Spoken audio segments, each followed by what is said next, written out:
एक बार की बात है। किसी गांव में एक निर्धन ब्राह्मण का परिवार रहता था। एक समय उनके यहाँ कुछ अतिथि आए। घर में खाने पीने का सारा सामान खत्म हो चुका था। इसी बात को लेकर ब्राह्मण और ब्राह्मण पत्नी में यह बातचीत हो रही थी। ब्राह्मण ने कहा, कल सुबह कर्क संक्रांति है। भिक्षा के लिए मैं दूसरे गांव जाऊंगा। वहाँ एक ब्राह्मण सूर्य देव की तृप्ति के लिए कुछ दान करना चाहता है। पत्नी ने कहा, तुझे तो भोजन योग्य कमाना भी नहीं आता।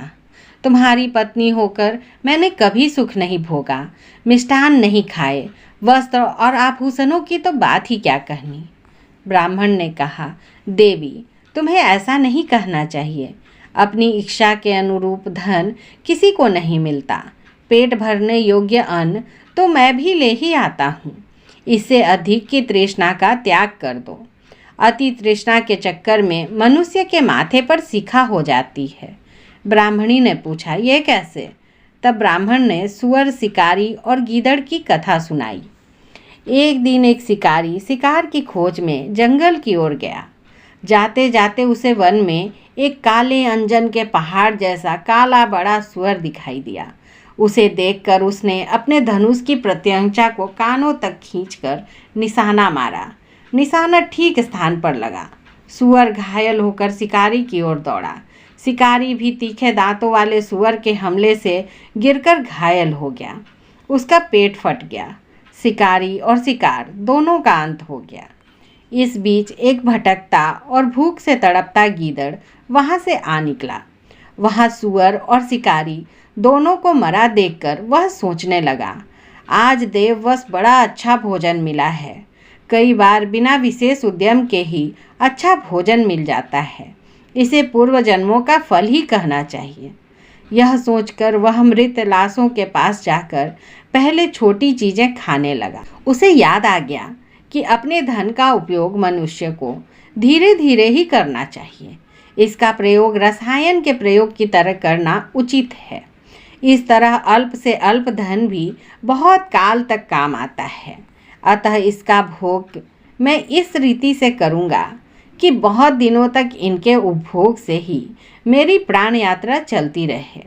यह सोचकर उसने निश्चय किया कि वह पहले धनुष की डोरी को खाएगा।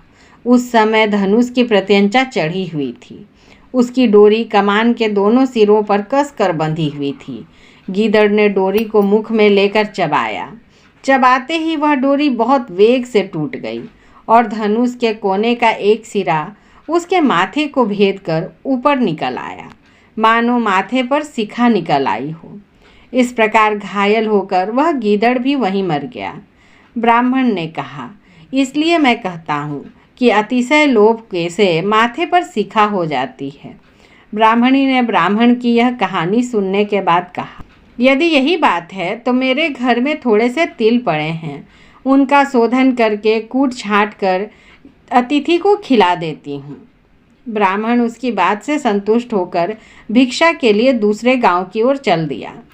ब्राह्मणी ने भी अपने वचनानुसार घर में पड़े तिलों को छाँटना शुरू कर दिया। छाँट पछोड़ कर जब उसने तिलों को सूखने के लिए धूप में फैलाया तो एक कुत्ते ने उन तिलों को मूत्रविष्ठा से खराब कर दिया। ब्राह्मणी बड़ी चिंता में पड़ गई।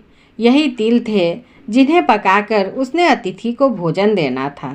बहुत विचार के बाद उसने सोचा कि अगर यह इन शोधित तिलों के बदले अशोधित तिल मांगेगी तो कोई भी दे देगा। उनके गंदे होने का किसी को पता ही नहीं लगेगा। यह सोचकर वह उन तिलों को छाछ में रखकर घर घर घूमने लगी और कहने लगी, कोई इन छटे हुए तिलों के स्थान पर बिना छटे तिल दे दे। ब्राह्मणी तिलों को बेचने एक घर में पहुंच गई और कहने लगी कि बिना छाटे हुए तिलों के स्थान पर छटे हुए तिलों को ले लो। उस घर की गृहपत्नी जब यह सौदा करने जा रही थी तब उसके लड़के ने, जो अर्थशास्त्र पढ़ा हुआ था, कहा, माता, इन तिलों को मत लो। कौन पागल होगा जो बिना छटे तिलों को लेकर छटे हुए तिल देगा?